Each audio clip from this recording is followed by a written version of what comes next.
नमस्कार, आप देख रहे हैं SPN 9 न्यूज़ और आपके साथ मैं हूं क्रांति सिंह। एक बार फिर से न्यूज़ रूम में मौजूद हूं और आज का जो सबसे अहम मुद्दा है उसी को लेकर के आज चर्चा करेंगे और जानेंगे कि आखिरकार मैनपुरी के चुनाव से पहले रघुराज शाक्य के नाम की चर्चा इतनी ज़्यादा क्यों हो रही है। रघुराज शाक्य जब से इस चुनावी मैदान में एंट्री लिए हैं उसके बाद से लगातार देखा जा रहा है कि एक के बाद एक समीकरण जो है वो बदलता जा रहा है। कभी वो समीकरण जो है किसी के पक्ष में दिखाई दे रहा है तो कभी वो समीकरण किसी और के पक्ष में दिखाई दे रहा है। देखिए, यहाँ पर कई सारे अहम मुद्दे हैं जिसके ऊपर हम लगातार चर्चा करते हुए आ रहे हैं, लेकिन रघुराज शाक्य की अगर मैं बात करूं तो रघुराज शाक्य जो है वो एक ऐसे नेता के तौर पर है जिन्होंने इससे पहले जो है कई सारे मुद्दे को उठाने की कोशिश भी की थी और देखा ये जा रहा था कि गुरु शिष्य के बीच का जो रिश्ता है उसको उन्होंने इस चुनाव में उतार करके जो है यहाँ पर उठाने की पूरी कोशिश की है। तो देखिए, नेहा हमारे साथ मौजूद है। नेहा से मैं सबसे पहला सवाल लेना चाहूँगी कि नेहा, यहाँ पर रघुराज शाक्य और शिवपाल यादव के बीच में जो है एक बहुत मजबूत बॉन्डिंग देखी जा रही है और शिवपाल यादव ने इस बात का पूरा ऐलान कर दिया कि यहाँ के चुनाव में जो है वही जीत दर्ज करवाएंगे, चाहे कुछ भी हो जाए, लेकिन डिम्पल यादव ही जीतेगी। तो शिवपाल यादव का ये जो बोलने का तरीका था, क्या ये इस बात का सबूत दे रहा है कि रघुराज शाक्य के ऊपर वो अपना दबाव बनाएंगे और एक गुरु होने के नाते कहीं ना कहीं वोट बैंक उनकी तरफ का काटने की पूरी कोशिश करेंगे? रघुराज शाक्य की अगर बात करें क्रांति यहाँ पे, तो रघुराज शाक्य भाजपा से पहले शिवपाल यादव का साथ देते थे, यानी कि प्रसपा के समर्थन में वो रहते थे। लेकिन यहाँ पर देखिए, अब भाजपा में शामिल हुए उसके बाद से यहाँ पर ये बात सामने आई कि शिवपाल यादव को वो अपना गुरु मानते हैं। अब यहाँ पर ये भी देखा गया कि कल जब अखिलेश यादव शिवपाल यादव से मिलने पहुंचे सैफई उनके घर पर, यहाँ पर चुनावों को लेकर जो बातचीत हुई है उसमें शिवपाल यादव का जो बयान आया उसमें उन्होंने कहा कि मेरी बहू ही जीतेगी, यानी कि डिम्पल यादव को ही जिता कर रहेंगे। तो देखिए, यहाँ पर जब इतने कॉन्फिडेंस के साथ शिवपाल यादव बोल रहे तो ज़रूर उसके पीछे कुछ ना कुछ बात होगी। हो सकता है कि ऐसा भी हो कि रघुराज शाक्य का मतलब वो यहाँ पर मदद भी उनसे मांग सकते हैं कि मेरी बहू को जिताने की बात की जा सकती है। इसीलिए यहाँ पर शिवपाल यादव ने कल इतने कॉन्फिडेंस के साथ कहा कि डिम्पल यादव ही जीतेंगी। ठीक है, एक आखिरी सवाल आपसे कि यहाँ पर रघुराज शाक्य को लेकर के आपको क्या लगता है, कितने वोट प्रतिशत जो है वो रघुराज शाक्य के खेमे में जा सकता है और डिम्पल यादव उतने वोट बैंक को नहीं सेंधमारी कर पाएंगे? देखिए, यहाँ पर अगर वोट बैंक की बात करें तो मैनपुरी में यादव का जो वोट बैंक है वो शाक्य से ज़्यादा है। यह शाक्य का जो वोट बैंक है वो थोड़ा यहाँ पर कम है और भाजपा ने अगर किसी नए चेहरे को वहाँ पर उतारा है रघुराज शाक्य को, तो ज़रूर भाजपा ने यहाँ सोच समझकर कोई रणनीति बनाई होगी, क्योंकि भाजपा किसी ऐरे गहरे चेहरे पर कभी दाव नहीं लगाती है। ठीक है, धन्यवाद नेहा। देखिए, यहाँ पर जो है ये बात बिल्कुल साबित हो चुका है कि यहाँ पर कई सारे मुद्दे थे जिसको लेकर के जो है रघुराज शाक्य का नाम अभी चर्चा में और भाजपा जो है वो दिलचस्पी भी उनके चेहरे पर ले रही है, तो ज़रूर कुछ ना कुछ तो बैकग्राउंड में एक कहानी बनी चुकी होगी। बहरहाल ऋतिक मौजूद, आप ऋतिक से अगला सवाल पूछ लेते हैं। ऋतिक, रघुराज शाक्य की आज हम चर्चा कर रहे हैं, डिम्पल यादव के सामने रघुराज शाक्य काफ़ी मजबूती के साथ दिखाई दे रहे हैं, लेकिन एक जो सबसे बड़ी मजबूती डिम्पल यादव के पास है वो ये कि मैनपुरी की सीट शुरू से ही नेताजी के पास रही है। तो इस बार वो नेताजी की कुर्सी संभालने के लिए आ रही, तो जाहिर सी बात है कि जनता का एक लगाव जो उनके साथ रहा है उसका दबदबा तो ज़रूर देखने को मिलेगा। लेकिन रघुराज शाक्य कहीं से भी पीछे नहीं दिखाई दे रहे। उनका पिछला जो रिपोर्ट कार्ड है वो भी दुरुस्त है और अभी का जो रिपोर्ट कार्ड है वो भी जनता के बीच में दुरुस्त है, तो वो मात देते हुए तो नजर आ रहे हैं, लेकिन वो एक मुद्दे के पीछे वजह से जो है वो पीछे खिसकते हुए जा रहे हैं। इसको कैसे देख रहे हैं? देखिए, रघुराज शाक्य अभी देखा आपने, मैंने उनकी तस्वीर देखी कि जो मुलायम सिंह यादव की स्मारक है उस पर जाते हैं, आशीर्वाद लेते हैं। पहला तो ये देखा तस्वीर। दूसरी तस्वीर मैंने देखी कि वो शिवपाल यादव को अपना गुरु बता रहे हैं, तो दूसरी तस्वीर ये देखी। तो आप ये देखिए कि जहाँ पर शाक्य का वोट बैंक, ठाकुरों का वोट बैंक एक तरफा होता चला जा रहा है कि अगर यहाँ पर अहमबाई समीकरण को टक्कर देंगे शाक्य समीकरण तो बराबर एक आंकड़ा निकल कर आएगा। तो वहीं कहीं ना कहीं शिवपाल यादव को हाथ में लेते हुए नजर आ रहे हैं। मुलायम सिंह यादव के स्मारक पर पहुँच रही है, क्या छवि बना रहे हैं? छवि ये बन रही है कहीं ना कहीं कि मैनपुरी की जनता तक ये पहुँचे कि अब बदलाव की ज़रूरत है। अब मुलायम सिंह यादव नहीं रहे हैं और मुलायम सिंह यादव के जाने के बाद डिम्पल यादव उतनी मजबूत नहीं है। कन्नौज हार गई, लगातार 3 चुनाव पहले आ रही, 3-4 साल से राजनीति में नहीं देखी। तो रघुराज शाक्य अपना कहीं ना कहीं एक अलग छवि बनाने की तैयारी में है और शिवपाल यादव की तरफ ये इशारा कर रहे हैं कि आप उतना ही प्रचार करिए जितना ज़रूरी है, क्योंकि आपको भी टिकट नहीं दिया गया, आपके संग में भी पक्षपात हुआ है।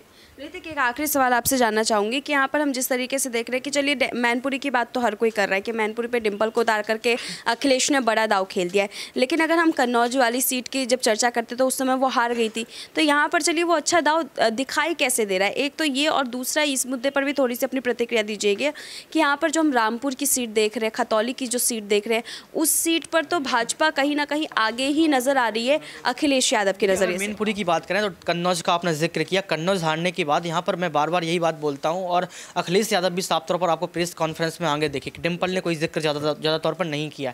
यहाँ पर आप साफ तौर पर समझ लीजिए कैंडिडेट कोई भी खड़ा हो, लेकिन ये जो वोट प्रतिशत है और वोट जीतना और मैनपुरी को जीतना है, सिर्फ और सिर्फ मुलायम सिंह यादव के चेहरे पर जीतना है। चेहरा किसी और का भी हो, लेकिन मुलायम सिंह यादव की जो छवि है, जो इतिहास रहा है, उससे कहीं ना कहीं आपको देखना होगा कि यहाँ पर सपा की जीत हो जानी चाहिए। और दूसरी बात आपने कहा रामपुर, तो देखिए जो आसिम रज़ा हैं उनको सामने किया गया, और पहली बार ये हुआ है कि 1996 के बाद लगातार आपने देखा होगा कि जो आजम खान थे उनके परिवार से ही कहीं ना कहीं किसी को टिकट मिला है, और आजम खान लगातार जीतते हैं। भले ही आजम खान कहीं से भी किसी पार्टी में रहे हों, लेकिन रामपुर सीट से जीतने का एक ही मकसद रहा है और एक ही इंसान रहा है, वो है आजम खान। लेकिन इस बार क्या हुआ है, रजा को यहाँ पर टिकट दे दिया गया है, तो रजा के लिए यहाँ पर कहीं ना कहीं ये देखना होगा कि उनके लिए बहुत बड़ी चुनौती है, क्योंकि ये सीट जो है वो हमेशा रामपुर सीट पर आजम खान ही जिंदा रहे हैं। धन्यवाद ऋतिक। देखिए, अब अगले सवाल की तरफ बढ़ लेते हैं, लेकिन उससे पहले एक बात तो तय दिखाई दे रही है कि मैनपुरी सीट का चुनाव बेहद दिलचस्प है, लेकिन रामपुर और खतौली की जो सीट रही है, उस सीट पर कहीं ना कहीं हार का सामना जरूर अखिलेश यादव की टीम को कर सकते हैं। लेकिन चलिए, अभी मैनपुरी सीट पर हम बात कर रहे थे, मैनपुरी की सीट पर ही हम आगे की चर्चा रखेंगे और जानेंगे कि वहाँ पर जो है रघुराज शाक्या कितनी मजबूती के साथ दिखाई दे रहे हैं। राहुल हमारे साथ जुड़ चुके हैं। राहुल से मैं जानना चाहूँगी कि वहाँ पर जो हम सीटों के आंकड़े देखते हैं, डिंपल यादव का अगर हम बैकग्राउंड उठा के देखते हैं तो कई बार चुनाव हार चुके हैं, और ऐसी सीट से जहाँ पर अखिलेश यादव का दबदबा चलता था, समाजवादी पार्टी का दबदबा चलता था, बावजूद उसके वो हार चुकी थी। ऐसी सीट से हारने का मतलब क्या इस बात की गवाही नहीं दे रहा है कि यहाँ पर भी वो हार सकती हैं, मैनपुरी सीट पर भी, जहाँ पर क्योंकि ये मुलायम सिंह यादव का दबदबा वाला सीट है, लेकिन जब वो अखिलेश यादव की सीट को नहीं जीत पाई तो नेताजी की सीट को क्या ही जीत पाएंगी। दूसरी चीज़ ये कि जिस तरीके से हम रघुराज का देखते हैं डाटा, तो रघुराज ने तो कितनी बार जीत दर्ज की है, तो उनका आपको क्या लगता है कि यहाँ पर टक्कर मुकाबला जो है वो देखने को मिलेगा, या फिर एक तरफा मुकाबला भाजपा की तरफ जाएगा?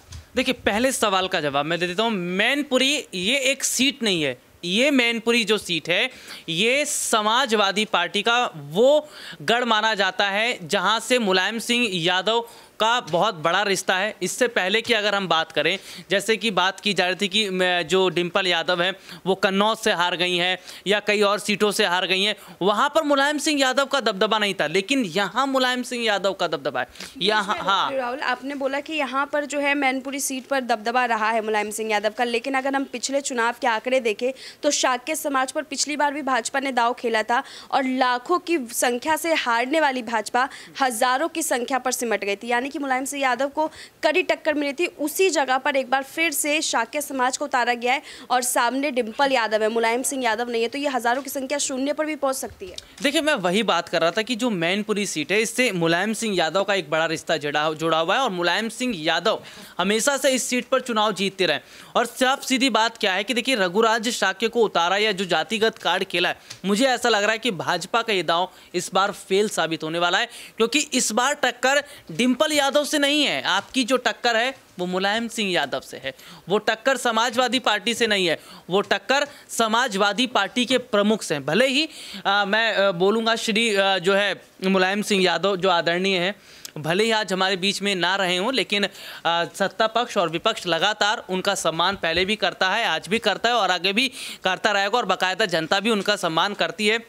जाहिर सी बात है, एक आदरणीय नेता थे, और जिस तरह से मैं बात कर रहा था कि उनका जो मुकाबला है डिंपल से ना होकर उनका पूरा मुकाबला रघुराज शाक्य का इस बार जो है मुलायम सिंह यादव से। इसलिए जो समाजवादी पार्टी है वो जो चुनाव लड़ रही है वो डिंपल को तो रखा गया है, लेकिन क्या कहा जा रहा है कि अगर समाजवादी पार्टी की हार होगी तो ये हार समाजवादी की नहीं होगी, अखिलेश और डिंपल की नहीं होगी, नेताजी की हार होगी। तो ये मैनपुरी की जनता को समझना पड़ेगा। दूसरी बात, रघुराज शाक्य कितनी बार चुनाव लड़े, क्या रहा इतिहास क्या नहीं है, ये मैं बता देता हूँ। रघुराज शाक्य देखिए मैं पढ़ भी रहा था, रघुराज शाक्य जो है वो इटावा लोकसभा सीट से सांसद रहे, एक बार विधायक रहे, और रघुराज शाक्य को हल्के में लेना बहुत ज़्यादा बेवकूफ़ी होगी, क्योंकि मुलायम सिंह यादव से राजनीति के दाव और पेच सीखा इन्होंने। मुलायम सिंह यादव जिन्हें अखाड़े का बहुत बड़ा पहलवान माना जाता था, उसी अखाड़े में रहकर, राजनीति के उसी इर्द गिर्द रहकर उन्होंने हर एक वो दांव पेच मुलायम सिंह यादव से सीखा है जो अखिलेश यादव नहीं सीख पाए। तो अभी मैं रघुराज शाक्य की बात करूं, एक बार सांसद, 2 बार विधायक, और देखिए इनका जो बड़ा रिश्ता है वो शिवपाल यादव से ज़्यादा है, क्योंकि समाजवादी पार्टी का जब बंटवारा हुआ, जब समाजवादी पार्टी बट रही थी, शिवपाल के हाथ में आने की बात हो रही थी, लेकिन अखिलेश ने कहा मैं अपनी पार्टी बनाऊंगा। उस वक्त क्या हुआ कि शिवपाल यादव ने नई पार्टी बनाई, प्रसपा। उस पार्टी के साथ रघुराज शाक्य शामिल हो गए। प्रसपा के साथ वो कुछ वक्त तक रहे, लेकिन वहाँ पर बात नहीं बन पाई, तो कुछ समय के बाद वो भाजपा में शामिल हो गए। और रघुराज शाक्य का शाक्य समुदाय में कितना बड़ा दबदबा है ये बीजेपी जानती है।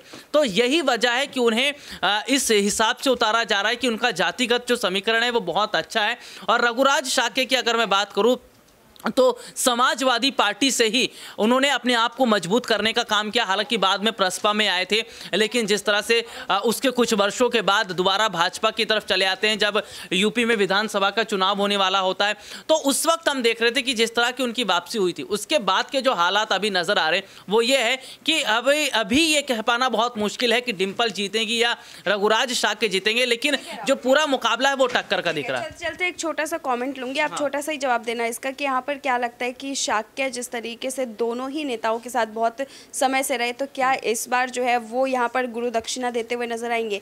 क्या वो थोड़े से अपने पांव पीछे खींच सकते ताकि विरासत जो है वो नेताजी के घर में ही रहे? देखिए अगर मैं बात करूं तो अगर वो समाजवादी पार्टी में रहते, रघुराज शाक्य समाजवादी पार्टी में होते तो गुरु दक्षिणा होती, लेकिन अपर्णा यादव तो दे ही रही है अभी। नहीं, देखिए अपर्णा यादव हम ये पूरा कंफर्म नहीं कर सकते कि अपर्णा यादव डिम्पल को समर्थन करी। भाई देखिए परिवार के साथ जुड़ी, लेकिन पार्टी तो अलग हो गई ना, पार्टी के हिसाब से काम करना पड़ेगा।